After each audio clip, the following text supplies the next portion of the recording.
So this is my friend and colleague, Joshua Janese. Joshua is a recent graduate of NU, and he successfully secured his first administrative job right out of NU. So you're in a good program, folks. People are hiring NU grads. Kind of prepare for an AP position. I think it really depends on the district. In general, it took, for the different positions I interviewed, about 40 hours to prepare for each interview. If you really want to go through thorough homework. For me, that was like going through the website completely, reading the Board of Ed docs and minutes for the past 3 years, researching the backgrounds of people who could be on the hiring committee, like the administrators, and maybe what they value. If they have like a Twitter account that they use for their school, you can kind of get an idea of what certain people are about. I think that's important. The state report card data is kind of elementary-ish in terms of a basic understanding, but certainly you can get crushed if you don't know that sort of information. To me, knowing that was almost like a game where there's no way you should go to an interview without knowing the basic demographic data of a school. But the Census Bureau was definitely a big help. One of my questions is, what do you know about the community, not the school? And I knew like owner occupancy rate for owning houses, veteran percentage, and median household income. Like those are the sort of things that really came up that you could talk about to kind of highlight. And you can just say, like, according to the Census Bureau, this is what I saw. And the information might be slightly outdated, but that was, you know, what you found, and it kind of highlights what you saw and what you looked up. Reading, if it's a gen ed position, all the 100 regs, or if it's a special ed position, all the 200 regs. If you know they have a big ESL population, which I saw in that PowerPoint later on, the 154 regs for ESL, those sort of nuances sometimes can come up. If you go on other interviews, or if you have friends that go on interviews, I know we had a bunch of our friends in a cohort. We'd always pool our questions together that we were asked and do a Google Doc, and we'd answer them. And that way you could get as many questions as you could, or if you could have a friend or someone you trust interview you, and then you can watch the interview, because sometimes people will call you out and say,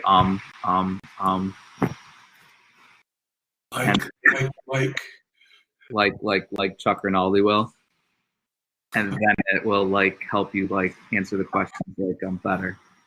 And you don't really know you're really doing it until someone says something. And then the last thing I would say is you gotta be true to yourself, because either they're gonna be able to tell right away that you're lying in the interview, or if you're really good at lying in the interview, they're gonna tell that you were fake once you started, and they're not gonna like that, because that's not who they hired. So that was kind of my best advice for preparing for an interview. In terms of standing out, I don't think there's one great thing. On my notes, I put down SPED and ESL teachers have a big head start, but I would also, we had a lot of literacy coaches in here. I feel that literacy coaches or technology coaches would certainly have a pretty big advantage, because you're used to co-teaching and being in different classrooms. So for that instructional supervision piece, you know what good teaching looks like. You've seen different styles. You've been in different subject areas. And so certainly that would be big helpful. At the building level, opportunities to volunteer, and of course we know they're usually non-paid, but they really put you in great positions. I was on at my old building, building and district tech committee, safety committee, a positive behavioral committee, a class advisor, PTSA, athletic boosters, alumni association, coaching, and culture responsive turnkey teaching. It was kind of a lot. And every district usually has something that you can do. And the more you can put yourself in those unique situations, it makes you become a systems-based thinker, which isn't really talked about in our program, and something I learned kind of in an internship. But understanding how technology, the transportation department, food services, buildings and grounds are all kind of vital to a school is an example of what systems-based thinking is about. It's the ripple effect, or the dominoes that fall. So the more you can put yourself in those committees or positions, the better. I would say, like, do your homework as well with the demographics. The next question is, you worked hard and successful landing a job. what's the hardest part of transitioning? And that's a deep question. There certainly could be a lot of things that were difficult in transitioning. I think sometimes people will ask you things on purpose to trip you up, or they'll ask you things knowing that you can't give them a full answer, and not that you're giving them a half truth, but they know they want something deeper. HR issues with staff is real tricky real fast because they're never cut and dry and clean. If anyone has Wayne Van Fleet right now with those case studies, has anyone taken Wayne Van Fleet's class yet? Oh, they're gonna have fun. So when you take Wayne Van Fleet's class and there's the 6 case studies he has, they're really difficult and they make you think. And when you're teaching, you think about all the parts of being a good teacher, but most of you probably have not had HR issues. And that's the farthest thing from your mind. But sometimes things will come up, and some of the HR issues are just supporting a teacher and what we can allow with the contract, and you want to support them as fully as you can. And some HR issues about attendance or not really acting professionally or not acting in the best interest of students, and that is really tricky. And that was very difficult to try to transition to. That was hard. Sometimes a staff member will come to vent, like, Chuck, that Jeff guy, like, I can't believe how he talks to his kids. He's screaming all the time. You really got to come by the room like during 1 o'clock, and you just got to hear Jeff go off. He goes nuts, and he's always screaming at kids. And they're looking to get something out of you, and a teacher will come to you and talk to you about another peer, and they're doing it in the best interest of kids. But if you say anything, then you're setting yourself up, and that's a very challenging situation. And then finally, I think most of us would get jobs in different districts, and so everyone's used to your language. Like, I know Lindsay can speak NT language, and Jeff can speak Grand Island language, but just switching districts, you're going to learn a different language and a different culture, and the way you used to do things in your district will be completely different than someone else. And something that used to be a big deal at North Tonawanda High School is not a big deal at Wilson High School. But what is a big deal at Wilson High School, I wouldn't even think twice about at NT. And knowing what those things are, and the landmines are sometimes they're referred to as the sacred cows. You want to make sure you don't step on one of those landmines or sacred cows, because there will be people who remind you real quick that you're doing something wrong. Sorry, did anyone have any questions or anything along the way? Or I don't want to. Joshua, let me back up just a little bit. Would you please provide our friends with some background quickly about the community and the school? Oh, sure. Your demographics in particular, and also tell us about your own professional background that led you up to this job, so they have a frame of reference. Sure. So I'll just start with myself. I dual certified undergrad with another degree in finance, special ed social studies. I was able to take a business cert with my finance degree. I went to school. I got a master's in literacy. I had unfortunate timing. I graduated in 2010, right when gap elimination started. So I finished my first master's in 2011. There were no jobs. And then I wanted to be a special ed teacher. Even though I was already certified, I figured 2 classes wasn't enough. So I got a second master's in special ed. I long-term and went through a few different local districts in the Western New York area at high school and middle schools, and remedial reading, special ed, social studies. Ultimately, I landed up at Amherst Middle School, which is a first-ring suburb district of Buffalo. Half the district is very affluent, extremely affluent, and the other half is certainly urban poverty, and is a very unique mix. Not a whole lot in the middle. I was an 8th grade special education co-teacher in an English classroom and taught some resource rooms. I also would work summer school during the time, and I was a coach for both boys and girls swimming. I kind of knew I wanted to be an administrator, and people said if you're going to do it earlier. And judging by some of the faces, it seems like we have certainly a younger class, and I think that's a great way to go while you have a little bit of the extra time. At North Tonawanda High School, we have approximately 1,075 students.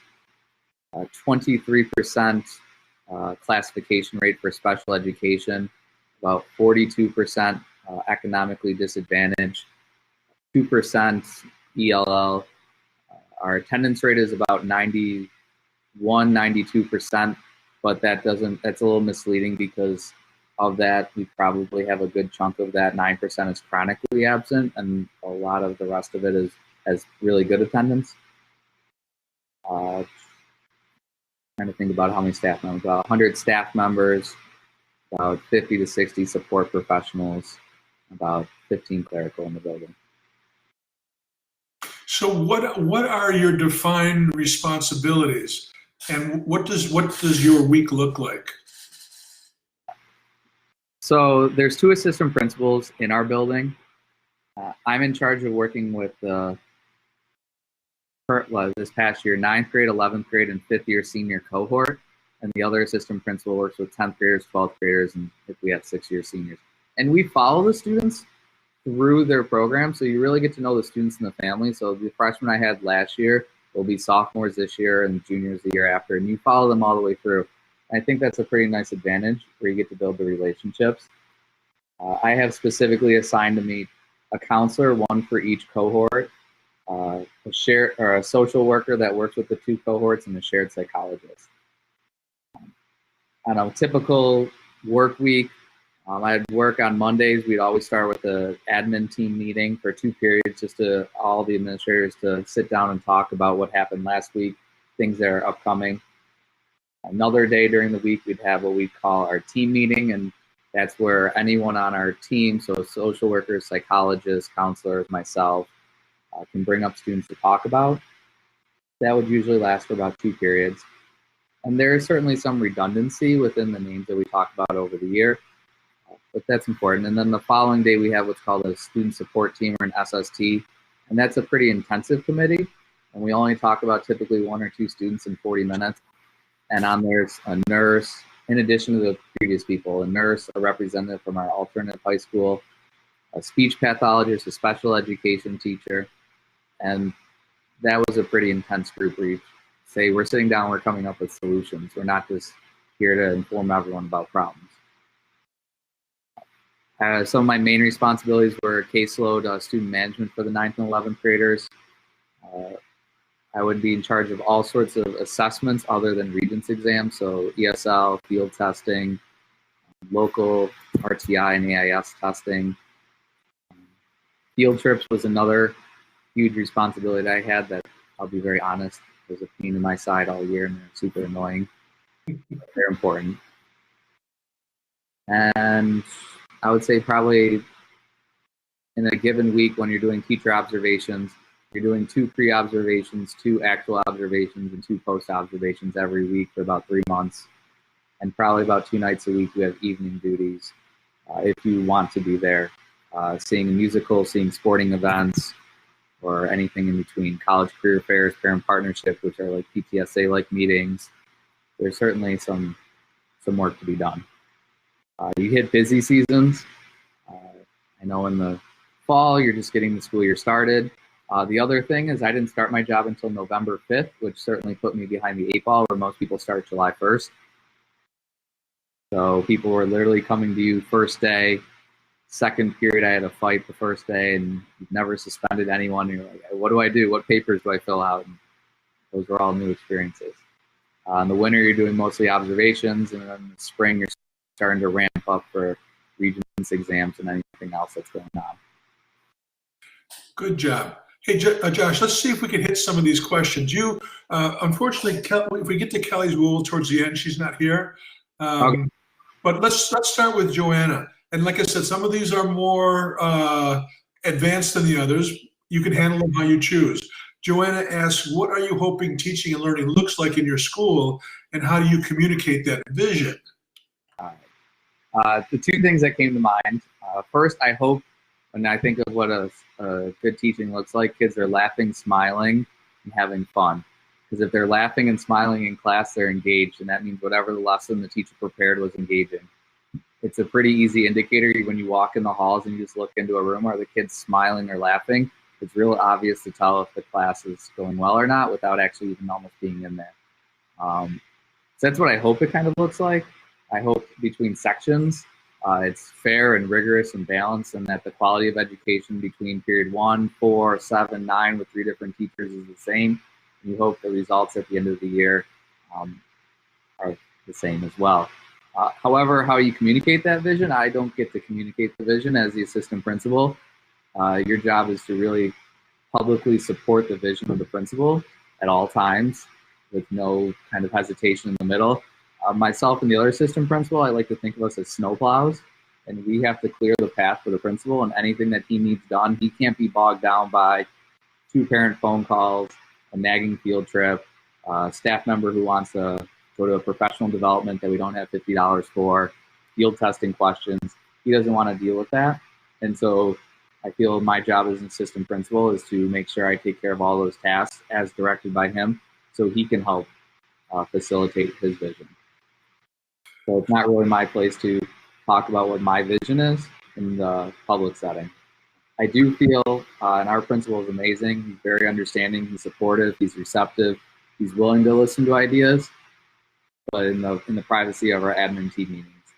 If you have ideas and you want to talk and discuss, he's willing to try new things, but we got to talk about it first. You shouldn't be pitching ideas out in the public and getting false hopes up. One of the things we planned this year was common planning time for sub-departments for next year in our building. It's never been done before. It took about 2 months to kind of get the idea and the ball rolling. It was a very, very slow process. And we're kind of glad and excited and happy that it's going to happen, but that's what was my vision for next year. Was maybe we can schedule common planning time on purpose. But we're trying to help the principal. That's a good segue to Caitlin's question. What processes do you and your administrative team go through to create department schedules? And maybe you want to answer that question and hook on to what you just said, where you were creating common planning time as well. So I'm going to send something in the chat. Hopefully this works. It should be a shared Google Doc. All right. There was another question. So I found 6 books that I thought were really important. The first one and the only thing, there was like a task that you were not prepared for. It is 100% master scheduling in a high school. No, unless you've done it, no one is prepared. No one is comfortable. You don't have the slightest idea of what to do. Even if you're a high school teacher, you know 4% of the process, unless you were a counselor and you're in the room the whole time. So that is the number one thing that I was not prepared for. And I had different things I would have to do for that. This is a year-long process. October 1st we start, and it goes ongoing until August 31st. And you have the month of September off, and then you start the next year's master schedule. Let's see. I'll just read off kind of what we had. The first book in that shared Google Doc is a book I would strongly recommend. It's a very generic book of how to create a master schedule in different types of buildings, and is worth the whatever it costs, $30, $40.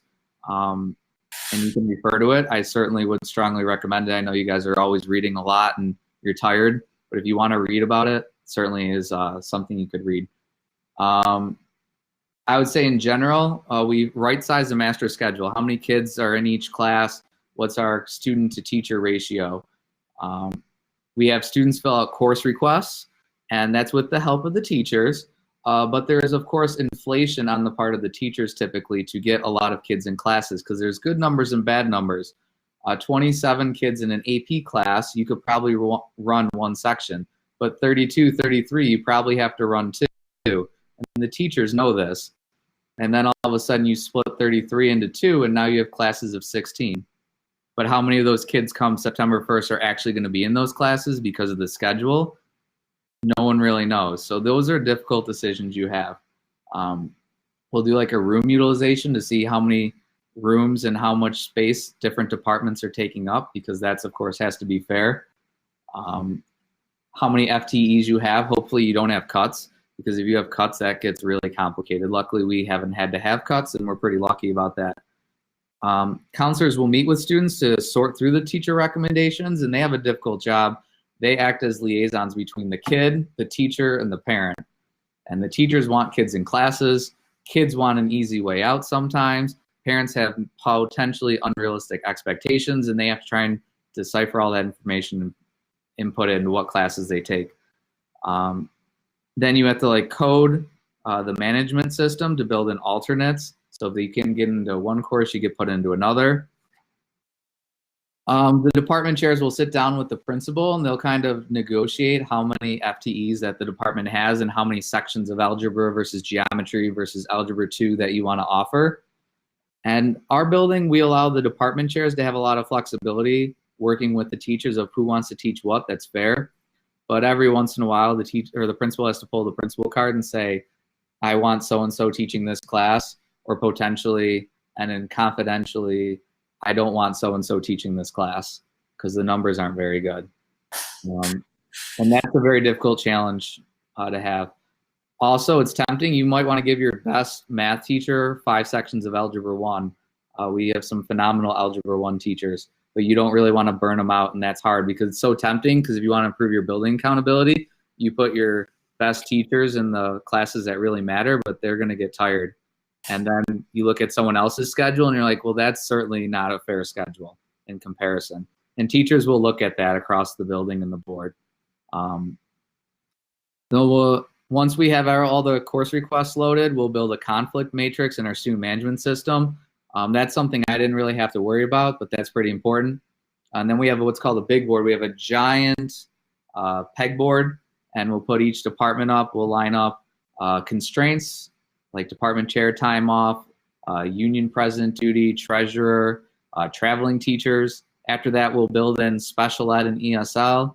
We'll put in common planning time, and then you place your classes on the board.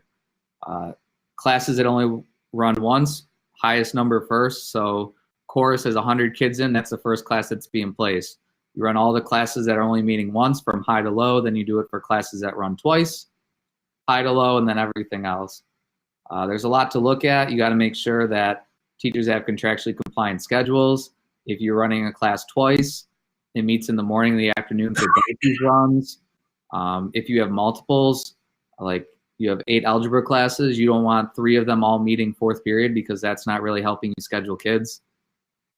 It's a bear, it's a nightmare. It's a lot of work. That's the one thing I wasn't prepared for. Thanks, Joshua. Kobe wants us to switch gears just a little bit. What strategies or methods do you have?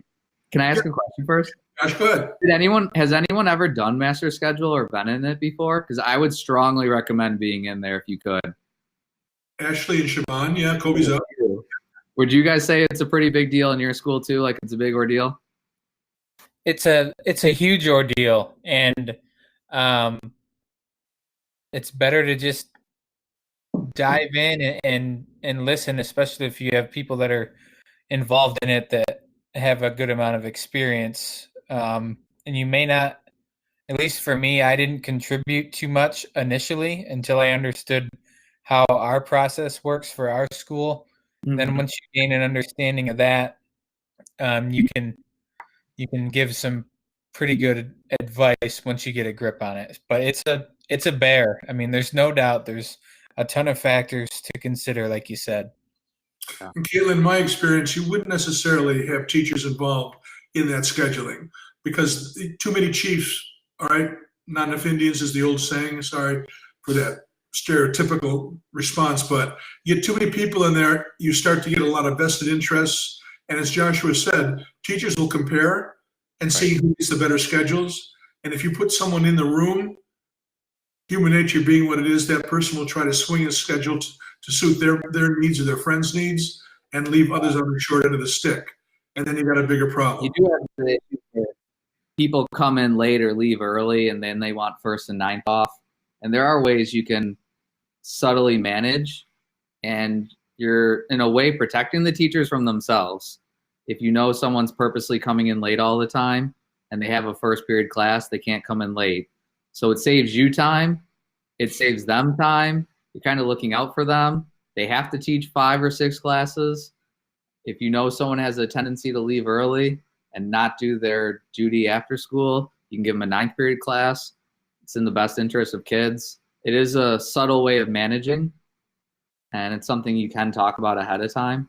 It's not anything that's intentional to everybody. You're not purposely trying to give people rough schedules. But it's something that's can be done. You can have a process, Caitlin, where you actually you put it out to teachers. Tell us any considerations you'd like us, any variables you'd like us to consider when putting together the schedule. That might be the extent that I would recommend. Other than that, the principal, guidance counselor, and that small team are the people who are doing that. Keep everybody else out. Uh-huh. Okay, Judge? Yeah. At the in my 2-5 building, our principal invited whoever wanted to come to build the schedule, and I mean, I couldn't imagine a master schedule in a high school, but I mean, sitting in that room with that many teachers, like you said, I could see it as starting this program and seeing things a little bit differently. I look at decision making a little bit differently now that I'm looking into this field, but just thinking to myself, man, she really just needs to make a decision and then give us two choices, and just give us, it's either this or this, instead of, okay, help me move this special to here and this special to here. Oh, wait a second, and it's 50 voices coming at her at once. And it was just it was a hodgepodge. It was a mess in there. And, I wouldn't, thinking about it, if it was me in front of the building, I don't know if I could handle that. It would be a train wreck. It was a train wreck in there. Hey, if you just look at it, 100 teachers, 5.5 classes, and you have 1,075 kids taking 9 periods a day. We have 967,500 student to teacher interactions every day. Right. It's a mind-blowing number that actually happens. And in elementary school, it's a whole new, I want second grade because there's no state testing. There's no accountability. Right. That help, Kate? All right. Okay, yeah. So I just the reason why I asked that question was because we have a brand new, in our high school, we have a brand new principal and 3 brand new APs. And in the past, the departments, especially the math department, used to make their own schedules. So they used to have department chairs, but then they cut the funding for that, I guess, a while ago before I was even there. And so the math department literally laid out the whole entire master schedule for just the math classes, gave it to the guidance counselor who was in charge of making the master schedule, and then the guidance counselor used to fit in all the other departments' schedules in there. So when I was hired, I had 4 preps. I was in 2 different buildings, and I had what all the other teachers that were in my department did not want to teach. Right. And so the principal at the time, before the new group that I had this year, kind of took over making the schedule because of that. And his first year of principal was when I was hired. So it was his first time. And he was there with us for 3 years. He was the old AP, the assistant principal. So he was an assistant principal for over a decade or 2, actually. And so the administration took over making the master schedule and not letting the math teachers make that schedule. And then so he retired at the end of last school year. So we had a brand new principal this year who was actually an AP, actually. He was an AP for the time that I was there too. And it's just been such a nightmare because the teachers have always made their own schedules and they chose what they wanted to teach. And if you run the bottom of the totem pole, you always got the classes, the worst classes. So I think it was good that the principal before the one I had this year took over, but then this year, it was a brand new team, brand new everything, and they didn't take our input. We did make suggestions, you shouldn't have 8 Algebra 1 classes all the same mod we have 14 teachers in math alone. So between the 14 teachers, they shouldn't all be the same mod. They should be spread out. And then we have Regents level, we have 3 tracks. So we have an advanced track, a Regents track, and then a non-Regents track. So we were trying to, put in our recommendations that, with the Regents track, there should always be on the same period, a non-Regents track, we made like all these recommendations and they kind of ignored them. So that was why I asked my question. And like, I know there's so much involved. You just answered your own question. Right. Yeah. Looking in silos. The answer to your question. Don't do that. Yeah, you force your teachers to have too many problems. Thank you, Caitlin. Know how you, Josh, how you decompress. All right. End of the day. So things can be crazy. You can have a litany of calls, the superintendent hearing. So sometimes there are intense issues, extremely intense. A parent who won't leave you alone, and because they don't want to parent versus be their kid's friend. So for me, I always feel the best thing to do, and this will sound corny, is you get out of the office on purpose and you talk to, of the 1,075 kids we have, 1,050 do amazing things every single day. And going out in the halls or going in the lunchrooms for the last 3-4 minutes of a lunch during passing time, and then the first 3 or 4 minutes of another lunch, you're only out of your office 12 minutes, but you almost saw half the building. Over the 4 lunches that you just covered 2 lunches, and you just saw 600 kids or so. And I always think that's good to help avoid feel the tough days, and they're going to be coming. The other thing I do, and a lot of times as teachers, we say we don't support the middle students. The high road students have a lot of APs and opportunities that some students that are disadvantaged have a lot of support, but we don't do anything for the truly middle of the road student. Is I'll call at least one family every day at the end of the day to tell them something that their kid did well. Whether it's a student just simply holding the door for a wheelchair individual, or we had a senior talking to a developmentally delayed and disabled student, more than just a hi, how are you doing, but like a 3-4 minute conversation. And I like to call and express those things. And oftentimes I find that the parents care more about that than the fact they got a 90 on geometry.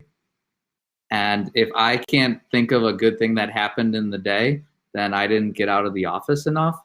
But I will call home at least once every day to talk to some student's family, to almost give like a good report. And it makes me feel good that we had positive things going on in the building, even on difficult days. That's a little selfish on my end because it makes me feel better before I go home. But it's what I've done to survive. And let me add too, because I didn't live by these rules, and now at 255 pounds, I'm suffering from it. Eat properly and get your exercise. Remember that we're a human organism, and if you want the brain to function properly, it can't be eating crap all day, and it can't not be getting its rest. You've got to feed your body properly, otherwise it will let you down. Yeah, that is certainly something where try to bring as healthy of food as you can, because it's very tempting just to call and get pizza and split it with the team. And that can happen 3-4 days a week, especially during Regents Week or during a vacation that you're working. Oh, let's go out for lunch. Let's go out for lunch. Let's go out for lunch. And then you're $100 short and 4 pounds heavier in just a week. Joshua, Arlene's got a question I'm going to change just a little bit, Arlene, to make it a bit more generic. Arlene, okay. Good question, though. So she asked about structured literacy, but let me change it, Arlene. What do you do, Joshua, in a situation where and the research says that approach X is the best way to go? Nevertheless, your supervisors in particular, or the folks beneath you, say your teachers, your rank and file staff, don't want to go that way. So you've checked out the research. You know a better way to go, or 3 or 4 of you know it's the best way to go, but you just can't muster the support. How do you deal with that kind of a situation?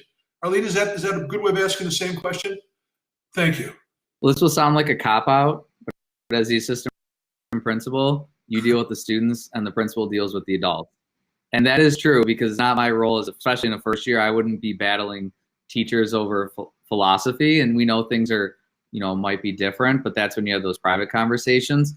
If you have the support from above, you can always just be the messenger and say, so-and-so has said we need to do this. And now it's not necessarily coming for you, but you're just relaying a message.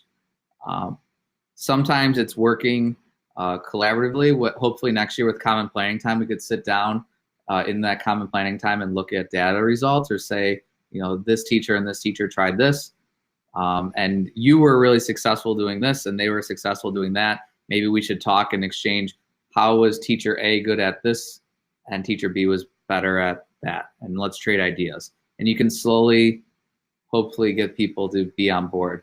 As an assistant principal, though, it's a very tough order. That's where that scheduling and getting selfish, where you might want to schedule your best math teacher to all 5 Algebra 1 sections. That's where it's difficult, because you know that would get you the best results for the building, but that's not really fair on the staff member either. And there's no real good, easy answer for that. Although, as you pointed out, Joshua, there's nothing wrong with having a pilot action research right in your building. Mm-hmm. And if you set it up properly and establish measurable goals and objectives, and with fidelity apply your research-based approach, whether it be to discipline or literacy or math facts or whatever it is, if you can set up that pilot with 1 or 2 people in your building, and then build support over time, and make sure that you have the data to show that what you wanted to do actually did work. And we're show me culture. People want to, what's this going to mean for me? That's one way to go. I think as an AP, you can be a very good cheerleader in that you're supporting people and encouraging, and people want to be positively praised. So like you had mentioned, people wanting to pilot something, or you see an individual embracing Schoology or Google Classroom, and you just publicly praise them in the hallways as you're walking by. That was neat. I was working with a student, and they said they were using Google Classroom in your class. We should talk one time, see how that was going. Nice work. They'll talk in the eating lunch, oh, I got positive praise. And that works in other ways too. We had an innovative science teacher try and do new field trips, and you just put a sticky note saying, hey, way to take environmental studies to the waste treatment water plant. I never thought of that. Thanks for thinking about that. That's neat. They go back to the science department and they share that. All of a sudden you can get people on your side, and people will look for new and exciting opportunities. So you can be a cheerleader and support and be positive. Positivity sells a lot easier than negativity. Very good. Hope that helps, Arlene. Joshua, I don't know if you're looking at the screen I've got, but Claudia asked some very specific questions. Maybe you can give short answers to her 4. Okay. Can you read hers? Was there? Yeah, I got the first yes moment. Yeah. There was a few, I would say. The first one is I got a 6-year kid to graduate, and he's crying on the phone talking to his mom because he graduated. That was pretty cool, and he's the second youngest of 9. A few of my freshman girls were really in trouble, and I was able to get 3 of them to come in during winter break with their families, and one of them got 4.5 credits this year after potentially earning 0. You did get that done. Good for you, yeah. Jeff. She got 2 66s, but she earned the 66s. They weren't just fluff 66s. You get a voicemail, a girl, and this is tough as an assistant principal compared to a principal. A girl who came forward saying she was getting physically and sexually abused, and that was a 2-day crisis. But then you got a voicemail from her cousin who's a social worker in the Niagara County area, and said that was the best handling of any crisis I've ever seen a school do. That one too we talked about. Good for you. Yeah, and we talked, and Chuck and I, we've talked during the year, and some of those things are really cool. A kid invited me to come to the one-act plays performance and just said, would you go to watch what we did? I think that was kind of cool. So those were neat, like, yes moments. Is there anything for you that you were completely unprepared for? Yeah, master scheduling. And there's probably something at the elementary level. I know my high school principal was an elementary principal for a few years, and he said that elementary scheduling is just as much of a nightmare with everything involved. Let's see. 3 people you found absolutely essential. I would say like groups of people. So first one, hands down, if anyone says anything else, they're either lying or they didn't value it, it would be your clerk. I cannot live without my clerk. She makes me look really, really good. Really, really good. And if she's not there, stuff that I'm in charge of technically, but she does, I look really bad. And I would buy her coffee every day. I would take a pay cut for her if I needed to. So my clerk would be my number 1 person. Wait a minute, actual clerk typically refers to the district clerk. What are the responsibilities of a clerk? I'm not clear what interchangeable, like secretary. Secretary. All right, better. The second one would be my principal, assistant principal combination. So the other AP, he's been there for 3 years, and he's certainly not shy about sharing information, and not in a know-it-all way, but a wanting me to succeed way. And I find it really admirable because our principal is going to retire in 2 to 3 years, and everyone knows it. And he probably wants the job. I'm not going to say that I'm not going to want the job, but he's willing to show and share anything that he has. He's very genuine and open. My principal, he's not a micromanager, but he'll always tell you or help you. If you work hard, he tells you you're working hard, and he doesn't play games. Some schools, you don't know where you stand. Raise the hand if you've ever had a feeling where you didn't know where you kind of stood with your principal, or if he recognized what you were doing, because that would be me as a teacher. Like my principal, he's great. He tells you when you're working hard, and if he wants you to work harder, he'll tell you. And then finally, this is the high school level, my student support team. That's the 2 counselors, social worker, and shared psychologist. Just them as a group I kind of needed. And if you can go back in time, what administrative decision would you change? I hate field trips. They're a pain. I caught an issue of a field trip that could be potentially risky. Kids were going to go to an aerial park, but they had waivers signed. And that was a big discussion, but yet we could go snow tubing and snowboarding and skiing as outdoor awareness club, and that wasn't a big issue. So again, knowing that culture, they're like, oh, we've gone snow tubing for years. And you're like, how is that more or less dangerous than zip lining with waivers? That's always tough. I should have asked the teacher for more specific details on the field trip request. The teacher certainly didn't put down fully what they wanted to do. And that was my fault, that attention to detail. Let me follow up with that one. Yes, you all have to pay very close attention to field trips, because sometimes folks aren't even part of your team of staff, and they're taking kids on field trips. They can be chaperones from the community. I say pay attention because I was in a situation where the chess club was going to Florida. The chess advisor was a member of the community and thought, what the heck, it's okay. I'll have the boys sleep with me in my room. Right, Ashley? That made your head swivel a little bit. No, not a good, supervise them, yes, but not sleep with you. In fact, in the bed. In the bed. Yeah, So, and that's a big one. Even little ones of, certain teachers notoriously know that they won't get a field trip approved after 2 o'clock because the buses have to be back to do runs. We'll put 2 o'clock, but they won't get back till 3:05. And then you ask someone who used to do it and be like, oh, of course that teacher always put down 2 o'clock. They were never back on time. And those are the little things that you won't know until your second year. And was there staff members that resisted your efforts? Well, that's a given. APs deal with the kids, principals deal with the staff. I think the best thing to do is work with the best people. They'll be on board all the time. And if the untenured people generally are on board and will do it whether they like it or not, and not in like a coercive way, but if they aren't on board, that gives you pause for concern. But then when you really acknowledge and thank people for their work, and if the mainstream teachers see that the new initiative is working, I feel that most of them would adopt it. There will always be a few that are putting the brakes on no matter what you want to do. Thanks, Josh. Claudia, I hope that helps. Let's give Aaron a run for his quarter too. We know that you were unprepared for scheduling. Can you think of something else that you're unprepared for? There are a few unique things, field testing and NICE slot testing. There's nothing that you really can't handle when you read over the administrative directions and guidelines, but I guess the tenacity of which stuff can be thrown at you and how much you do in a year, and I was only there since November 5th, I feel like I did 3 years of teaching this year. You get used to teaching, you get used to your routine, you get used to what you do in November versus January versus June. The tenacity of which things are thrown at you is pretty intense.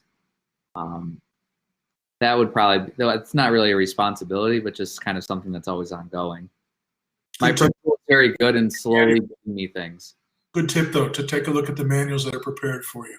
Thank you, Aaron. Hope that helps a little bit. Jeffrey wants to know about how you foster relationships with your staff and fellow administrators. With an administrator, it's probably don't act like you know anything, because you don't. Go, because we're all going in the same direction. You got to be on board. You had that team meeting that we have on Mondays was really helpful. For faculty, talking to them, but I would really extend it to your head building custodian, that head cafeteria manager are super critical, very important people. You have hundreds of teachers, but you have one cafeteria manager. That cafeteria manager is incredibly important. And if you don't know how the head custodian, the cafeteria manager can ruin your day, then you don't know them well enough. So talking to them and acknowledging their hard works is important. Anytime people do something new or different or extra, we have these academic academies that are career focused, and they do fundraising or they do field trips or they do an induction ceremony, and you can be there and say, that was wonderful, that was great, parents really enjoyed it. Acknowledging their hard work, I think, goes a long way, because they know they worked hard. They just want to hear that you know they worked hard as well. You got to say something. Joshua, we lost sight of Anitra on screen. She had a question. Did not want to respond. You have a question, Anitra?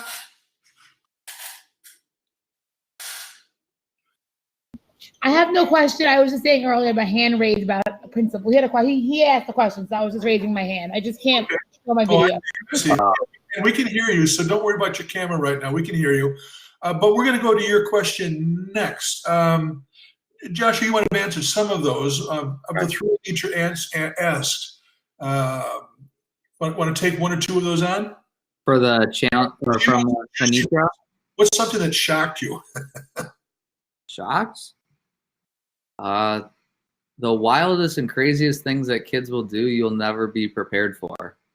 I had a kid bring her cat to school in her backpack for 7 periods and stuff in her locker, and we only found out because it was on Snapchat on someone's story. They're petting the backpack, and so-and-so brought their cat to school, and you call home and they're like, yeah, your cat's in my office, and they're yelling at you, my cat's not in your office. Like, yeah, it's in my office.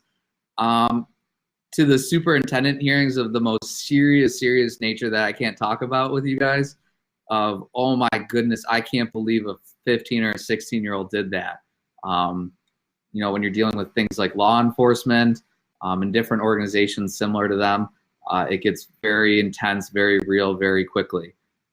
And you just got to be ready to kind of pivot, and it's pretty intense and scary, because you start thinking about your job and your career if you make the wrong move with some of these, and it can happen real fast. Kobe's looking like a bobblehead. He's gone. Yeah, and then some of with so many staff members, there's always, we're a people business working with staff members, trying to support them, but sometimes staff members do things that aren't really the best or what you would expect that you'd want your kids to have in a classroom. And the scary thing is now that the kids have so much access to technology that they're going to bring you evidence to support their verbal claims. And that's when it gets tough, because when a kid pulls out their cell phone of an audio recording of what somebody said in a class, and it's 4 minutes long, and you listen to it, there's no disputing if it happened or not. Now, we can pretend like, should the kid audio record it, but the bigger thing is, should the adult have said what they said? And of course, you can't say like, oh, you shouldn't be audio recording, because the real question is you shouldn't be saying something. And that is very difficult, of how something can spin very quickly out of control. And a kid brings that to you, slaps it on your desk and say, here you go, I wasn't lying. And that's tough. So just be aware that there's a lot of eyes and a lot of technology. And what's scary is whenever there's an event or I'm in town or anything, everyone knows who you are, but you don't know who everyone is. And so when there's a chorus concert with 400 kids and however many hundreds and hundreds of adults, they all know who you are. And so everyone's always watching. Thank you. Ashley wants to know how you suggested sharing your new vision for the school and gaining teacher buy-in to support your efforts. Is it circumscribed by the assistant principal role? Yeah, it's I kind of think department chairs are a good liaison between you and the staff, that you can kind of get ideas across or kind of subtly talk about your culture. Teachers want to see you work. So if you're saying you want to see teachers in the hallway, especially during before winter break, they want to see you in the hallway too. Yeah. So it's real easy to tell teachers get in the hall and you not be out there yourself. And you're going to be interrupting yourself every 30 minutes. You're going out in the hall 2 minutes before passing time, 2 minutes after. But those 6 minutes really matter. And you can see a lot of teachers during that time, or more importantly, they see you a lot. And when you say, I value you being in the hall, they want to see you in the hall as well. And those are the little things that aren't talking about instruction that you kind of have to settle and get situated before you can talk about instruction. I think that's important. If a teacher comes to you with an issue, or they say, oh, their kids are in the third floor bathroom, possibly vaping on second period, the next couple of days, go to the third floor bathroom, second period, before and after. The kids will pick a new bathroom, inevitably, but the teachers know you listened and did something. It's not like trying to create a hostile environment for the students, but you're trying to support the teachers. And, you're sending a message that you don't really support the drugs in the school. And that's so mainstream. If you're in an elementary school, you might not fully understand the epidemic that is. Thank you, Ashley. Thanks, Joshua. Siobhan wants to know, well, you can see a couple questionnaires. Want to answer Siobhan's questions? Sure. I'm trying to find it. Did she write it in the chat? Some time has passed since you have assumed this new role. What is one thing you wish you knew before that you think would have better prepared you for your current role? Master scheduling. Master scheduling, yeah. Okay. Tell of one story or experience that you've had in this role that has helped to shape who you will be in this role, and what do you plan to do differently next school year? I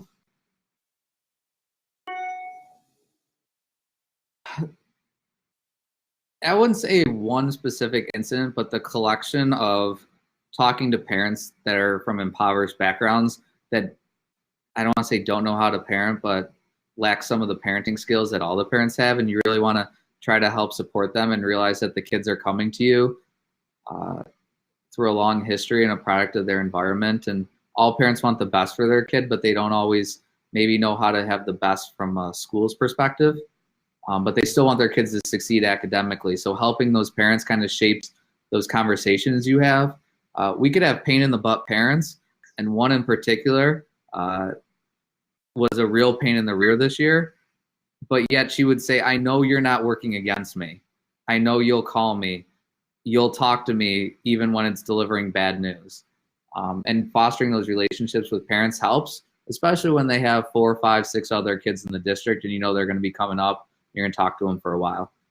I want to try and do a few more preventative things. This year I did an attendance audit at a team meeting where we just sat down for any kid who missed, I think, 30 school days by March. What were we doing with them? And just discussing, did we call CPS? Did we arrange for alternative transportation? Did we switch a period so they have first period as a study hall because they always come in first period late because they have trouble getting up in the morning? Those are the little things that hopefully I can do next year now that I've been here for 1 year. It's really hard just to kind of categorize it because you learn so much so fast that it just becomes something that you do.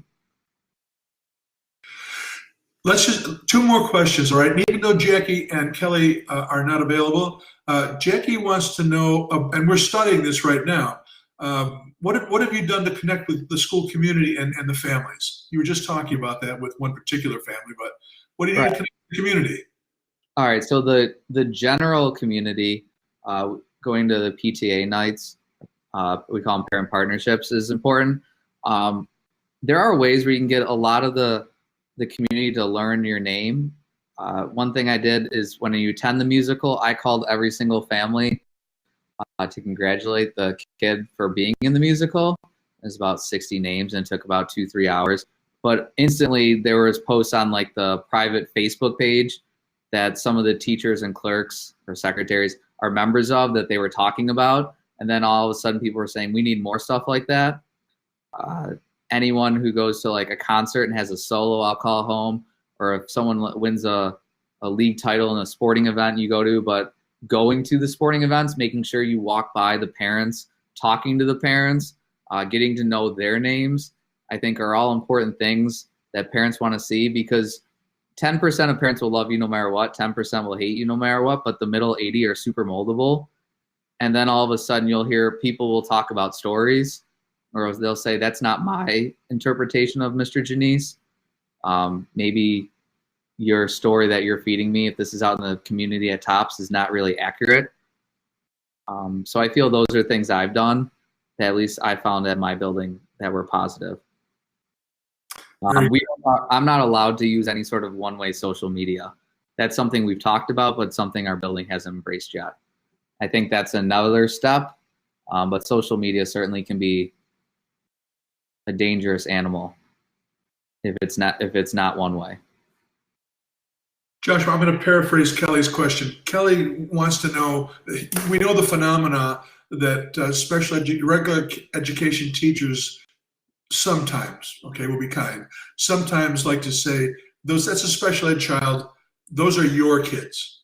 Uh-huh. Kelly wants to know how you build a culture in the school to recognize that, well, to use a phrase, all kids matter. And then whether they're regular ed, special ed, gifted, middle of the road, or the spectrum of the other, they're all of our kids. And she's asking for special ed kids in particular. So a few things that came to mind when I saw this question is, when you're hiring, you could write in your descriptions, dual certification preferred. So you're starting to lay that foundation and that infrastructure for years to come. I want someone who's dual certified special ed or ESL. And I think that will help. Even if they're for a gen ed role, they'll have that kind of understanding and background. The next thing is with common planning time. A lot of times with the master schedule, your 15-to-1 section of algebra is when the algebra teachers were planning. And if it's important to you, you'll make sure that the 15-to-1 algebra teachers are also off during that time as well. It's a huge constraint to put in the master schedule and certainly tightens it. But if it's important to you and you convey to the staff that it's important and why it's important, then you're kind of setting that tone and expectation. I think as administrators, we always talk about what we want to do or what our building can do versus what I want to have happen. So using that plural possessive. And finally, I think the biggest thing you could do is observations. If your APPR agreement allows you to co-teach, and even if it doesn't, you can say, and as a new principal, they'll want to know what your expectations are when you observe them, because they want a good score. And you can tell them up front in the pre-observation, if there's a special ed room, saying, I want to hear language such as, we want our expectations, or we need you to, or one thing we are all going to do today, versus I need you to, or I want you to. And if they say the right plural possessive, you acknowledge it. And if they don't, then it's something you certainly point on them for the collaborative piece, because that's kind of setting that classroom culture and tone. But that's certainly a very big shift to take over the course of many years. That's not something that be done one day. Very good, very good. Before we bid Josh adieu, are there any other questions that have come up in the meantime? Yeah, I'm sorry this wasn't very collaborative with everyone. No, I thought you did great. Hi, Go Hi, ahead. Josh. I have a. Oh, I'm sorry. This is Joanna. I can't see if anybody else is at. Can I go, or I don't know if anybody else wants to. Go ahead, Joanna. We can hear you. Okay, so I did have a question for you. I was just wondering. Well, I'm high school. I have two questions. One, I wanted to know, is that something that you can just ask, I guess, your AP or principal about just coming in to like just sit on doing a master scheduling? And then the second question I had, because that sounds like that's been the most challenging. And then my second question is, what was the environment like with the other teachers, or just people around in your building when you came on? Was it supportive? Was it a lot of pushback? Like, what was that like? All right, so don't worry, you'll get involved in the master schedule. You don't need to ask. They'll do stuff. They'll make you do things, even if sometimes you'll do tasks that seem unrelated to the master schedule, but eventually as it all gets together, you understand how you played a role in it. One was like room utilization for me. We had to take away a room for a new learning center for alternative online programming, so it mattered. In terms of walking into the building, so I was 30 at the time, and there was a woman on the committee whose youngest son was 34. And she said, my youngest son is now my boss, which I didn't really think of it like that. But some people would look at you and say you're too young, or how much experience you have. And I think that opening staff meeting after school, when generally you're allowed to talk and introduce yourself to staff, you have to kind of sell yourself hard again to the whole building of why you deserved it, but you have to be articulate, kind of show off and highlight all the great things you did to get the job.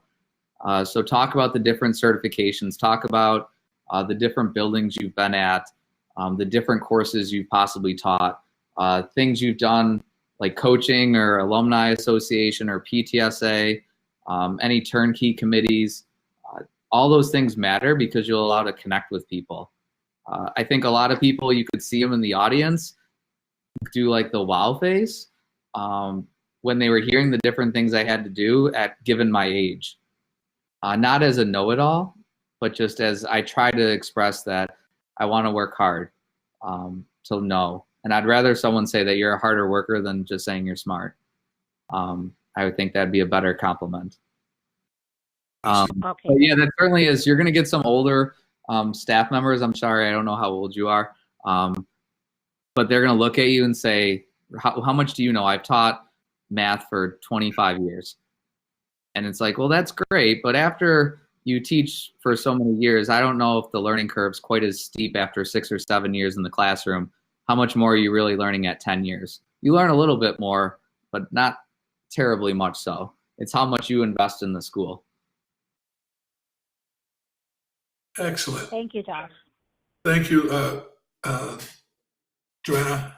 Joshua, I got to say, I got to throw a compliment your way. You've matured, not that you weren't immature, but you've matured so much and really grasped in the 9 months you've been there so much content related to the job. And you've grown so much. You always showed promise and always excelled at what you did, but the change in you over the last 9 months is really quite amazing. Can I give them a couple things I thought were really important to my success to getting there that I think they might want to know? Please do. You can close this out. All right, a couple of things. I would say I have a few really good friends from my cohort that will call, and actually I was just texting one last night that we need to get together. So your friends that you have in a lot of classes will be really important to stress and vent about. And your internships are critical. I did one at a building and one at a curriculum instruction office. And the one in particular was an incredible experience. And you still call and talk to those people because you generally, when you get faced with a conundrum, you can't talk to someone internally in your district. I'll call Chuck. I call him probably 2 or 3 times to talk about Chuck, what do I do? One of those times was to go out and have a beer. That was true, and it was well worth it. So I would definitely really don't just settle for any internship because it's convenient. Try to reach, and you're free help. You really are. You're doing a lot of work for people, and they're giving you great experiences. I would certainly say find a good 2 mentors, and don't just pick someone who's okay or they'll be easy. You want someone to be really hard and tough on you and fair and honest. And then the last thing I would say is some of those books, I don't know, Chuck, if you probably didn't see it, but there's a scheduling one. There's one with kids understanding how they relate to technology. The Bamberg-Santoyo data-driven instruction that I think you gave. Yep. A Kim Marshall rethinking teacher evaluation was kind of good. A quick read for Todd Whitaker, and then Teaching with Poverty if you go to an impoverished school. You guys are reading a lot, so obviously don't read them now. But if you ever want to read just something, or if you just know that you're weak in a certain area, I would suggest those books. Some are a lot shorter than others. Wonderful job, Joshua. I'm very proud of you. Any other questions? I'm sorry, this wasn't too interactive. I know we had a good spot in the middle there. We're going to close it up. Yeah. Lindsay has a question, please. Josh, I had one quick question for you. I sat on an interview committee yesterday, and it was brought up that obviously, and I'm sure this is lots of districts, that the special ed population is significantly increasing, especially at NT. So I was chatting with my principal, and he said that we need, basically for the numbers that we already have right now, we need another CT teacher for next year. And Right. obviously the numbers are probably going to be even higher than they are because in 6th grade, they don't necessarily, I guess, label students like they will once they get in 7th grade. And then he was saying that Mr. Fisher at the high school was also saying that you guys are probably going to need another consultant teacher. So makes sense. But my kind of question walking out there was, so this is July. What happens if the special ed population increases every year and that's not built in a budget? Like, that's not like in my health class where some sections they can throw 35 kids in a class and, you know, you can kind of make it. Like, what happens if there's not the budget and the special ed population keeps going up? What do you do in that case, I guess? Well, I guess the good news is there's always a budget for special ed because it's a mandated service. It's not so much special ed that has to worry, it's everyone else. Because you just rob from one to pay the other. I think that sectioning and is important. And a couple of things are really helpful in this. And there's multiple answers. Your special ed department chair is critical because they're going to have a pulse of how many kids are in resource room and whatnot. And when you talk about good numbers and bad numbers, like with 15-to-1 classes, 13 is a great number because you can fit them all in one section. 16 is an atrocious number because you have to offer 2, and that's 2 out of 5 teaching periods for one individual. So when you talk about good numbers and bad numbers, you pray for good numbers, and you hope. And this is really a thing because an extra 0.2 or a 0.4, you're talking $20,000 or $40,000. Right. And how your buildings are organized. So you might have rules about how you give 6 assignments, whether you can have it for the building. And I know our buildings are connected. So now all of a sudden we can't give 6 assignments in each building, but we used to be able to. There's a lot of variables at stake. You really have to forecast extremely well and be very upfront with the business official of what you need and your needs are. You can't really pad, but you have to kind of prepare. And you could have move-ins, and then you're possibly hiring people or you're giving people extra stipends to do the job. You know, depending on how the union contracts are, some people might be able to just pick up an extra section and you pay them. And some union contracts say you have to now hire somebody. If you have an extra 0.4, you have to hire a full person outright. It's you pray a lot at night. Lindsay, I got to say, 3 things came to mind when you said that. First of all, it sounds to me like your annual meeting calendar is out of sync with your budgeting calendar. Oh, we're very much in sync. Yeah, this was just happened to me. I was chatting with my principal. We were at doing special ed interviews for somebody that's retiring yesterday. Mm-hmm. And then we were looking at the numbers that were coming up from 6th grade. So we have the support. And again, obviously, I might not be articulating this correctly because clearly I'm not a principal right now. But we have the numbers for right now. But if we have like remedials and AIS and stuff like that in middle school. So a lot of times the students get to middle school and they need a significant amount more services than they did in elementary when you had one teacher, you know, walking you from class to class. But that strikes me as the second issue. But what we have, Chuck, is a very transient population between 2 districts that frequently go back and forth multiple times in a secondary career. And so all of a sudden, you know, they could be in your district 1 year, the other district for 2 years, and they move back to your district again, move out for 6 months, move back in. And it's typically that population that's moving. So that's a little bit of a challenge come August 20th. My second point was I'm surprised that at 6th grade in particular, you're finding an overabundance, or at least potentially overabundance of classifications.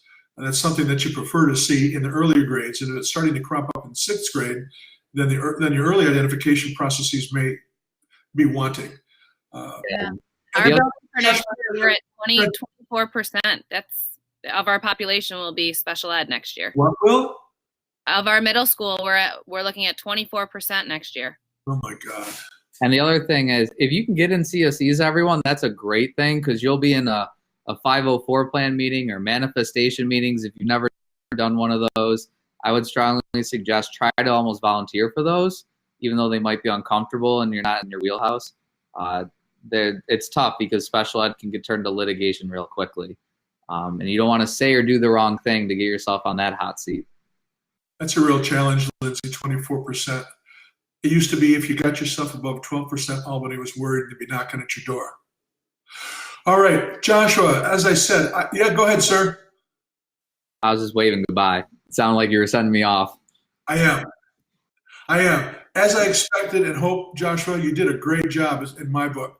I really appreciate it. And I hope that the common sense and the expert advice that Joshua gave hits home coming from him as opposed to me, who's been out of it now for 5 years. Joshua's at the beginning of his career, and his experiences pattern yours much more than mine will. Joshua, thank you. Hope to talk again very soon. And if no problem, take care. I know we'll talk. And if anyone ever wants to email or call or talk, I just put my email in there. I'm certainly always happy to talk to anyone. Thank you, Joshua. All right, take care, everyone.